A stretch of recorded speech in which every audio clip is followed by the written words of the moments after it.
Bine v-am găsit, dragilor din Zodia RAC, oriunde v-ați afla. Bine ați venit pe canalul meu la o nouă lectură generală, de data aceasta pentru luna lui octombrie. Așa că toți cei care aveți Soarele, Luna, Venus, Ascendentul sau oricare alt aspect astral important pentru voi din harta voastră natală și care are legătură cu Zodia RAC, această lectură este de asemenea și pentru voi. Nu uitați, este o lectură totuși generală și așa că vă rog să luați decât acele mesaje care rezonează cu voi.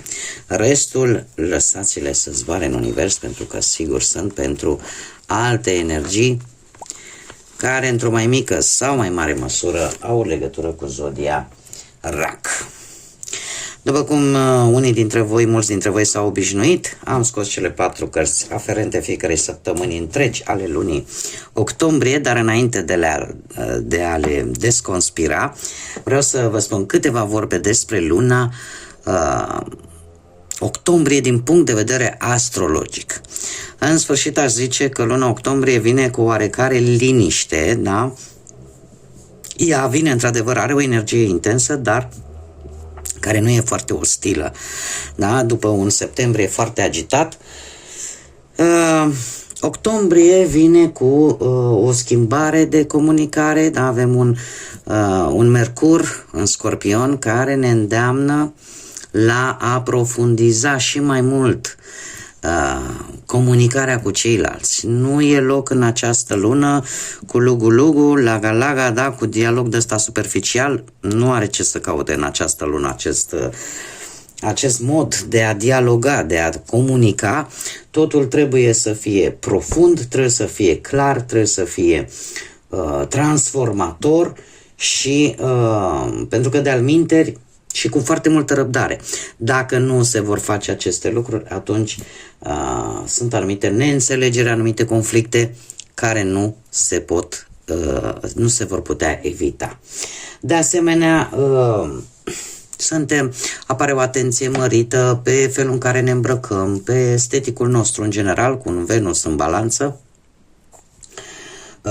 undeva aproape de jumătatea lui octombrie. Apare o atenție mai mărită vis-a-vis de relațiile noastre, fie ele sentimentale sau sociale, cum de asemenea apare o nevoie acută de armonie, de echilibru. Desigur, avem și pe Marte, care face trigon cu mai multe planete. Printre ele se află și trigonul dintre Marte și Jupiter, care vine cu o influență destul de pozitivă.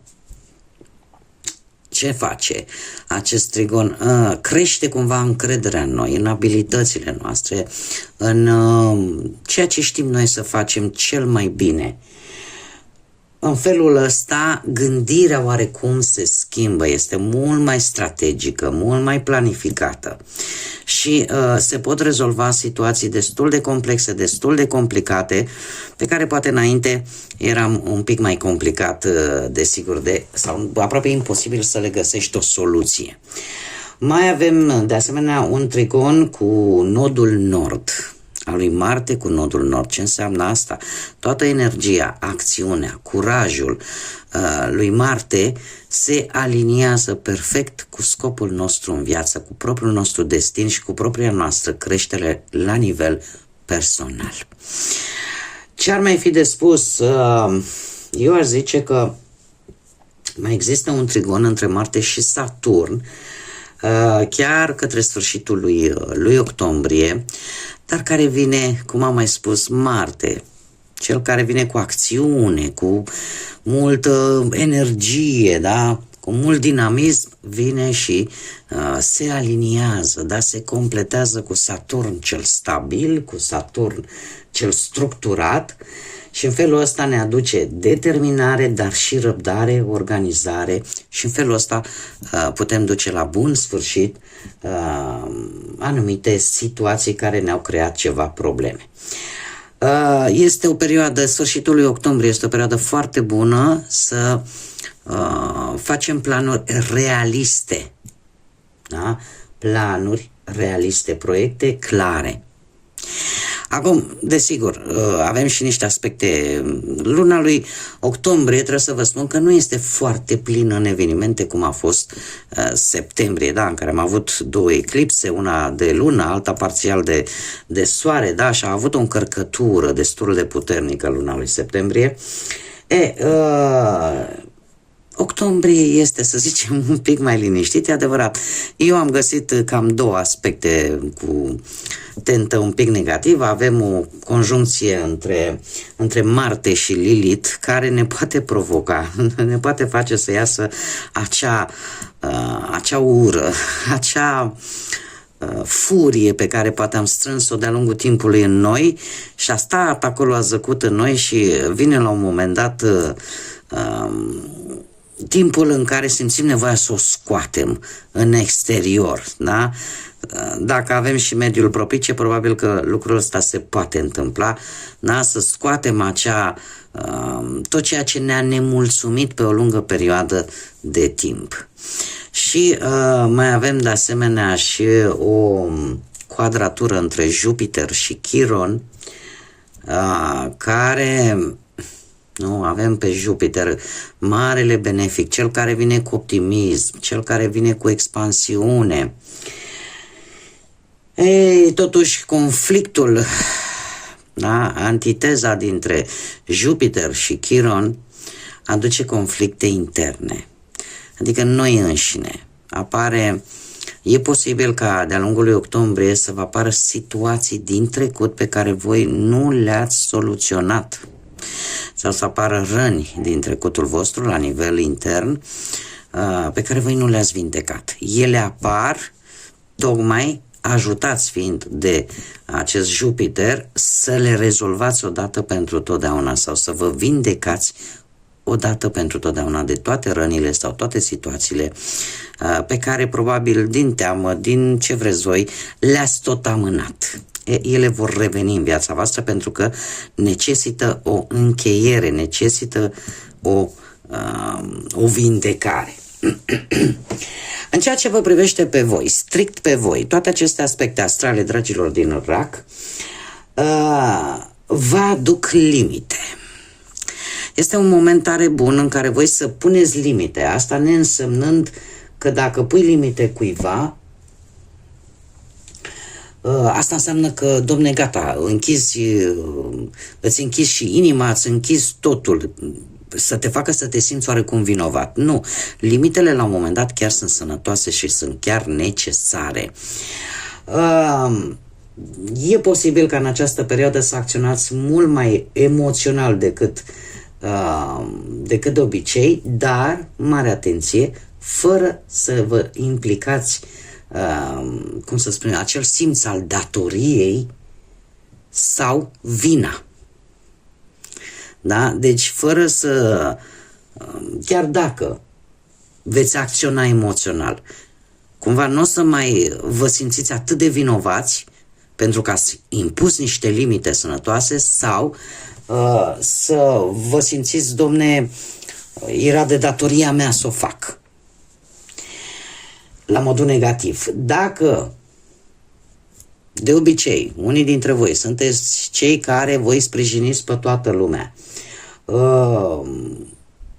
la un moment dat îți vei pune întrebarea: tu ce s-ar întâmpla cu tine dacă pe tine nu te-ar ajuta nimeni?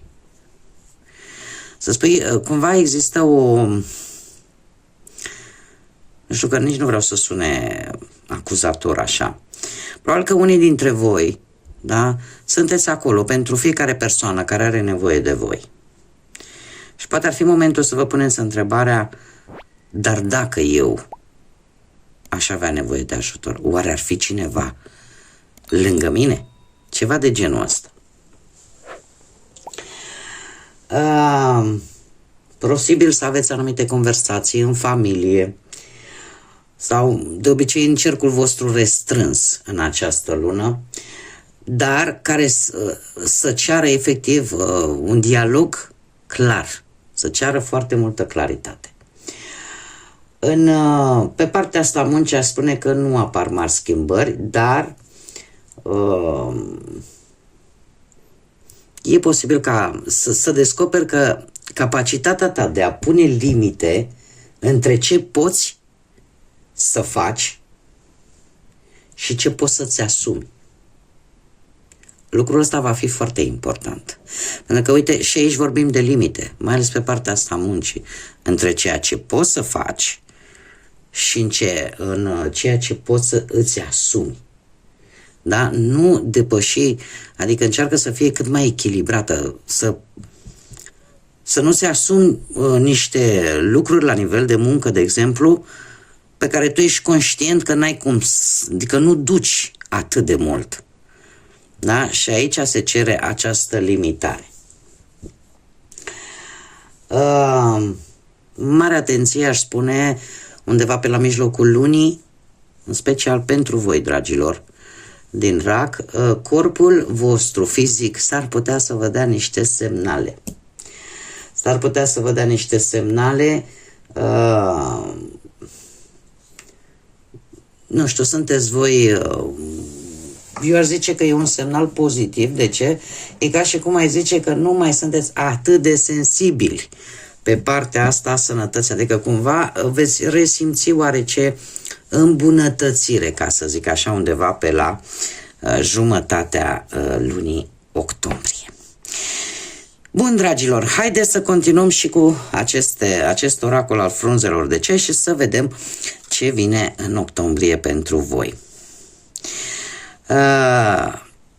Aici mi-apar niște păreri de rău în urma unei pierderi. O tristețe, păreri de rău în urma unei pierderi. În prima săptămână din octombrie.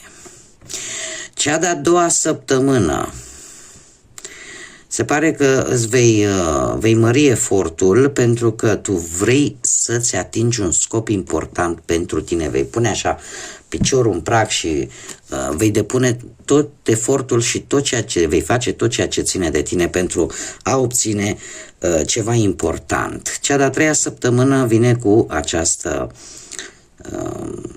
topor, această secure. Se pare că sunt anumite forțe care luptă oarecum împotriva ta. Încearcă într-un fel sau altul să-ți facă un rău. Dar eu, din câte văd aici, e posibil să intuiți cine este, pentru că parcă să zic că nu ține mult. Avem a patra săptămână din octombrie care vine cu buchetul, vine cu niște complimente din partea unui admirator, posibil la propriu, sau pur și simplu puteți să primiți și niște vorbe bune, poate în urma muncii voastre, cumva să vi se arată care este valoarea voastră. Veți fi admirați pentru ceva. Haideți să vedem ce ne spune și tarotul. Ce vine pentru dragii mei din RAC în luna lui octombrie. Atât pe plan profesional, financiar sau sentimental. Ce vine pentru dragii mei din RAC. Și haideți să vedem. Dragilor dragi, pe partea asta profesională,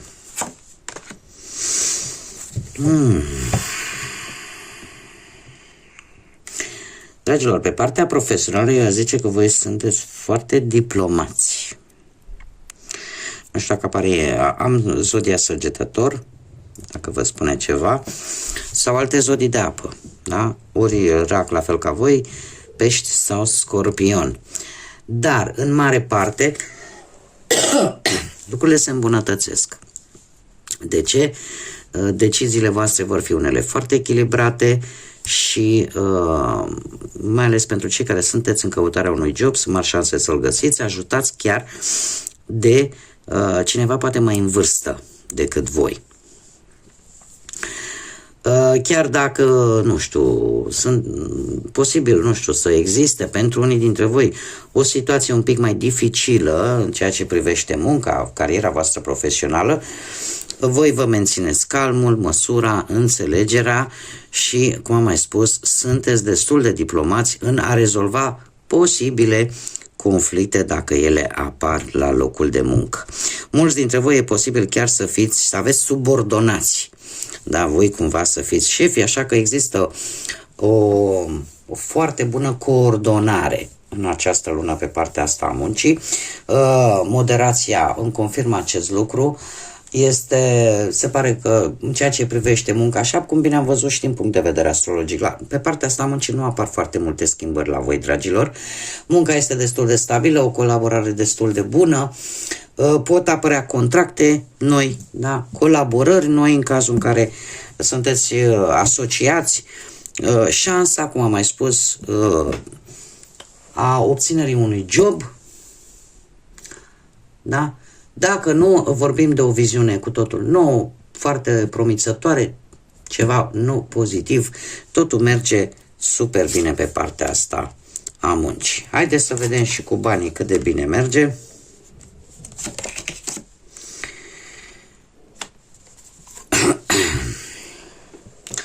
Pe partea banilor, nu știu dacă vorbim de vreo moștenire, nu știu dacă vorbim de bani la comun.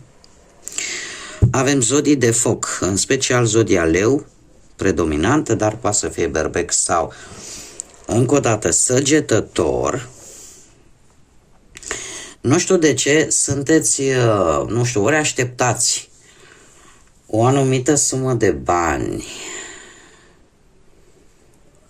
nu știu, din trecut sau din vreo moștenire sau niște bănuți care, dar cumva nu știu cum să zic eu, sunt niște bănuți, nu știu dacă sunt neapărat ai voștri toți. Ceva la comun, aș spune. Dar de ce? Am impresia că voi vreți să achiziționați ceva important pentru voi. Nu știu, că vreți să faceți, să schimbați mobila în casă, să faceți vreo reformă, să vă luați voi ceva de îmbrăcat. Am văzut cu un Venus în balanță, da, apare această tendință de a vă schimba aspectul fizic, estetica. Sau vreți voi să investiți neapărat în ceva.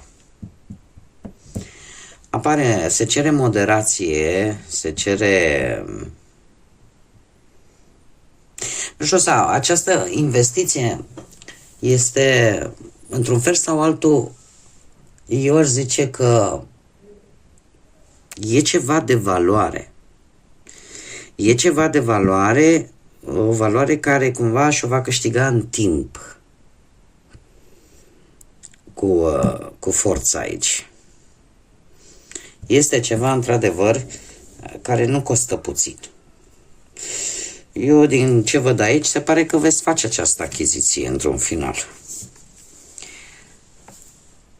Veți face aceasta. Este ceva și ori o veți găsi, va apare oportunitatea să achiziționați ceea ce voi vă doriți în această lună.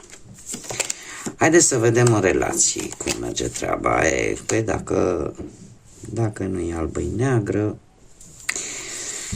Știți cum e în viață, că parcă e prea frumos să meargă bine peste tot. Dragilor, voi sunteți cei puțin pe partea asta sentimentală, cei care sunteți deja într-o relație, într-o pereche. Nu știu, ceva v-a necăjit aici, ceva v-a cam supărat. Apar de asemenea încă o dată zodiile de foc, berbec, leu, săgetător.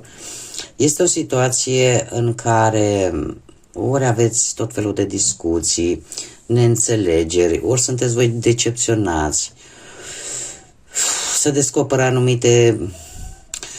anumite minciunele, cuvinte care pe voi vă macină și care nu vă dă pace. Lucrul ăsta, eu aș spune că voi încă vă creați tot felul de iluzii. Voi încă vă creați tot felul de iluzii și nu renunțați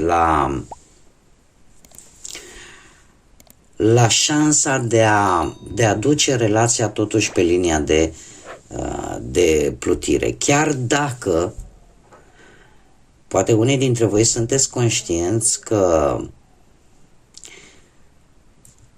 aceste iluzii, faptul că mai dai o șansă, poate avea niște repercursiuni pe perioade destul de lungi de timp, adică tot pe voi să vă afecteze într-un fel sau altul.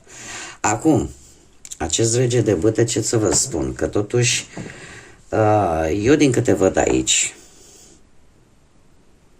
dacă voi aveți un ascendent într-o zodie de foc, berbec, leu, săgetător, veți încerca de-a lungul lui octombrie să faceți lucruri împreună, da? În așa fel încât să vină o perioadă de stabilitate, o perioadă mult mai liniștită. Dar știți cum e? Că de regulă într-o relație nu ne trebuie foarte mare știință și nici cărți ca să știm că trebuie lucrat împreună pentru relație. Dacă nu aveți un ascendent într-o zodie de foc, atunci putem vorbi de situația în care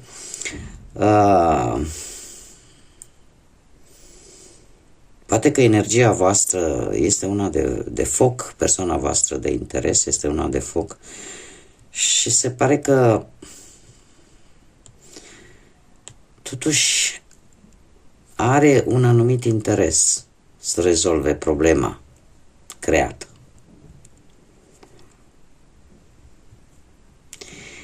Are un interes chiar dacă e posibil să dea dovadă un pic și de impulsivitate și de ușoară aroganță, cum de asemenea acest rege de bâte poate să ne vorbească, nu știu, de cineva din familia voastră care încearcă oarecum să vă scoată din această stare. Că e vorba de un tată, că e vorba de un frate mai mare, poate, da, un socru, de ce nu? Cineva apropiat vouă, care încearcă să vă scoată din această stare. Haideți să vedem, pentru cei singuri. Pentru cei singurei am ca și zodii de pământ, Taur, Fecioară și Capricorn în mod insistent. Dragilor, voi, cei care poate aveți un ascendent în vreo zodie de pământ, da? Taur, Fecioară sau Capricorn, aș spune că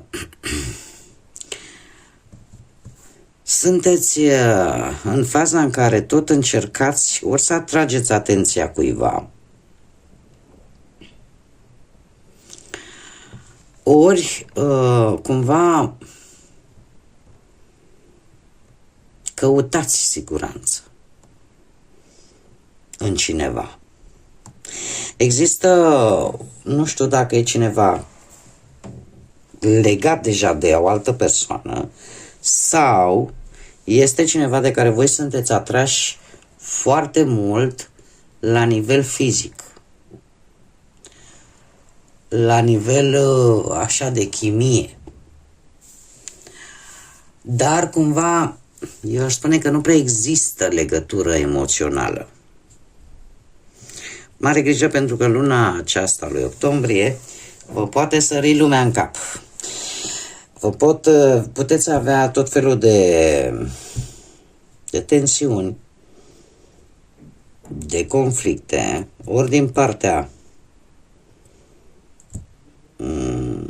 unor persoane care într-un fel sau altul au legătură cu această energie, ori pur și simplu este cumva te simți tu oarecum amenințat așa de cineva. De cineva care în mod paradoxal vrea același lucru ca și tine. Nu știu, apare un conflict. Apare un conflict de energii.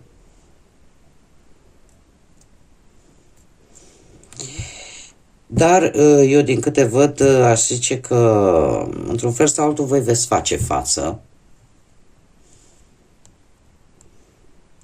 Există într-adevăr și o teamă, o îndoială, dar se pare că curajul și faptul că îți vei urmări scopul te poate face să ieși câștigător din tot acest conflict. Haideți să vedem ce inițiale de nume, prenume, pseudonim sau porecle de persoane cu care voi puteți interacționa sau care vor avea o anumită importanță pentru voi de-a lungul lui octombrie. Haideți să vedem. Și avem litera N, litera Z, litera C, litera P, litera G, Y, F și litera L. Cum am mai spus, inițiale de nume, prenume, pseudonim sau porecle de persoane importante pentru voi în octombrie. Ca și zodii, în afară de cele menționate, să vedem, predomină zodiile de aer, Gemeni, Balanță, Vărsător, chiar predomină. Zodiile de apă, la fel ca și voi, Rac, Pești, Scorpion și, e adevărat, mai puțin, dar nu deloc, zodiile de foc. Berbec, Leu, Săgetător. Haideți să vedem acum care este surpriza lunii octombrie pentru voi, dragilor, vis-a-vis poate de o anumită situație, de o, nu știu, o anumită relație, ceva ce vă interesează pe voi. Care este surpriza, dragilor mei, din Rac în luna lui octombrie?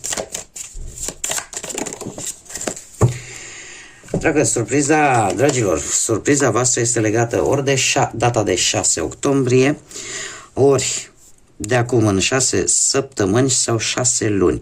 Și are legătură cu zodia Fecioară sau cu situația în care voi veți culege o recoltă. Ceva se finalizează și cumva apare un echilibru posibil, chiar pe plan financiar, sau pur și simplu apare poate o vindecare, apare poate un rezultat pozitiv în urma muncii tale, în urma propriului tău efort. Acum, haideți să vedem și ce ne spune Universul. Ce mesaj important are pentru voi, dragilor? Un mesaj din partea Universului pentru dragii mei din Rac în luna lui octombrie.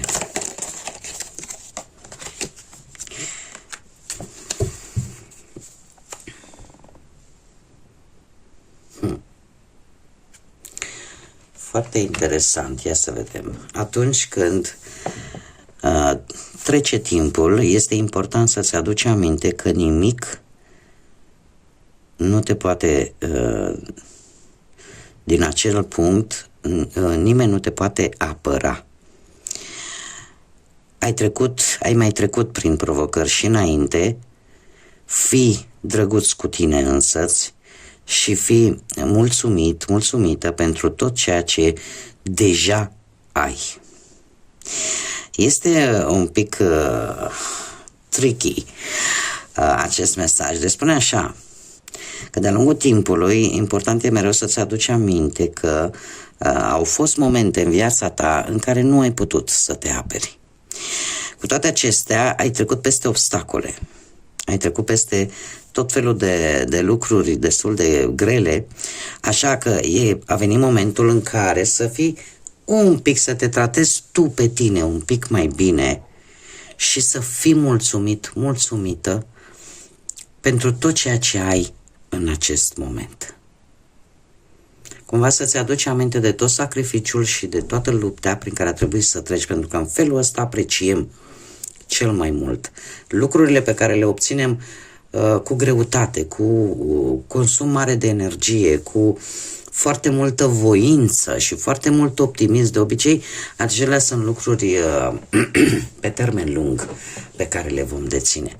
Așa că din când în când probabil că ar fi bine să vă aduceți aminte cât v-a costat să aveți ceea ce aveți, să vă bucurați de ceea ce aveți și de faptul că voi ați reușit în anumite puncte destul de complicate din viața voastră să faceți față unor anumite provocări destul de grele. Bun, dragilor, cam atât am avut pentru voi pentru această lună octombrie. Eu vă doresc această lună să vă aducă liniște. Cum am mai spus, nu este o lună foarte încărcată din punct de vedere astral și asta nu înseamnă că nu vine și ea ca și celelalte luni cu mici provocări. Eu vă doresc să le faceți față cu brio și să aveți o lună cât mai liniștită posibil, în care să troneze voia bună, liniștea sufletească și multă energie pozitivă. Așa că până data viitoare, când ne vom reîntâlni la o nouă lectură, eu vă doresc tot binele din lume, să aveți parte de tot ceea ce vă doriți, de liniște, lumină în suflete și în gânduri și, desigur, să fiți iubiți.